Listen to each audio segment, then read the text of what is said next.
So yesterday I made a video with my nephew, or two of them actually, and was teaching them a little bit of BJJ. I'm gonna mute the sound, turn this computer around, because I did say some stuff that wasn't cool.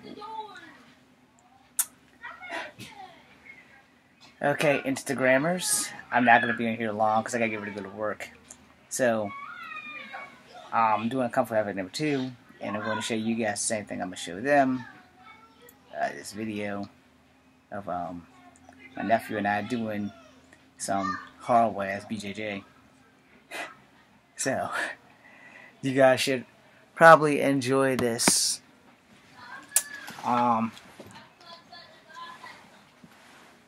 So please ignore the background noise. Where's that cursor thingy? There we go. Alright. So he's a little bit inexperienced, and I had to show him some stuff. Yep, there goes Instagram. And there goes Instagram again. Alright. Come on, machine. Get rid of that. Thank you. Alright, so I had to move the camera down so that y'all could see what we were doing. And I had to teach him about top mount and shit like that. I also had to make sure that he's set properly. So this is why I don't like BJJ, to begin with. Pretty much done deal. So in teaching him about top mount and stuff like this is some of the stuff I learned in the Army. And in the end, I wound up using stuff that I didn't learn in the Army to teach him how to deal with shit when I got both of his hands off. So we adjusted so we can get back. Put him in the choke defense there. So I showed you why it didn't work for me, where he outweighs me by 10 pounds. So he's like 130 pounds, I'm 120 pounds. So the only thing that really saved me is, like, I have experience in fighting, where he's only 14 and does not. And so in teaching him, because sometimes strength doesn't help you if you don't have it. And sometimes strength helps the other person when you don't know how to use the strength that you have. So I teach him how to elbow in the femur, because they didn't teach me that in the military. I already knew that from the Wing Chun and Judo that I learned, and the Kempo, where elbowing in the center of the femur. Now see how he's got me, but he doesn't have me because I got him in an arm bar right there after.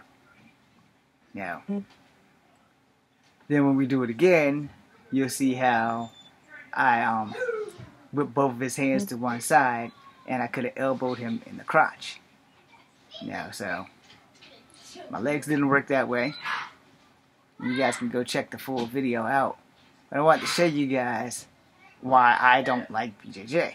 One, I don't have a good ground game, but fighting someone who has no experience is a lot easier to explain it to them than it is to fight somebody who actually has experience. I didn't want anybody to think I was abusing my nephew. But I also will later teach him how to escape a chokehold.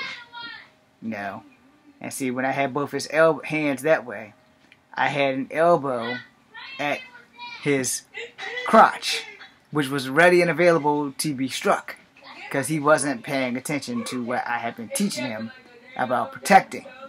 And so once I got him on that side, I got both hands. Now once I elbow him in the crotch, I could do that. So I wanted everybody to understand the principle of teaching him that was the simple fact that, even when you're on your back and you are subdued, you are not over until the fight is actually over. So I got both his hands off to the side, and all of this was open, including his crotch. Now in the first place, when he had me, his femur was open, so I told him I could elbow him in the femur. There is a sensitive spot in the center of your femur. For those who have not taken Kempo, you probably have no idea what I'm talking about. But I wanted to show y'all that for the simple fact that, in case anybody here on Instagram or Facebook thinking that I was bullshit, I wanted to show you that tiny bit of a difference. Let me key up the chokeholds. Alright. So this was the chokehold section, you know, and I was teaching him how to deal with chokeholds. Now, usually, this is basically what the field testing would look like when you're letting someone put you in the chokehold as the teacher on how you escape a chokehold. Now, I do mention in this video at how you can get your damn neck broken by trying to escape a certain chokehold, or any chokehold. You actually can get your neck broken. But if you are taught properly and if you stay calm in the situation, then you should be able to get out. Now, about a week or two ago, I showed you guys with a woman who could have put him in and kept him in a grip when she had locked her legs around his arm and had him in a similar thing as my nephew has me in at the moment of this video. So, to show you guys that I legitimately know what the fuck I'm talking about, I had him put me in something like that, and I would later tell him to lock his legs around me, but he didn't lock his legs around me the way that he was supposed to. That's kind of how that worked out. So that being said, you know, most of us who do these martial art videos, we do know what the hell we're talking about.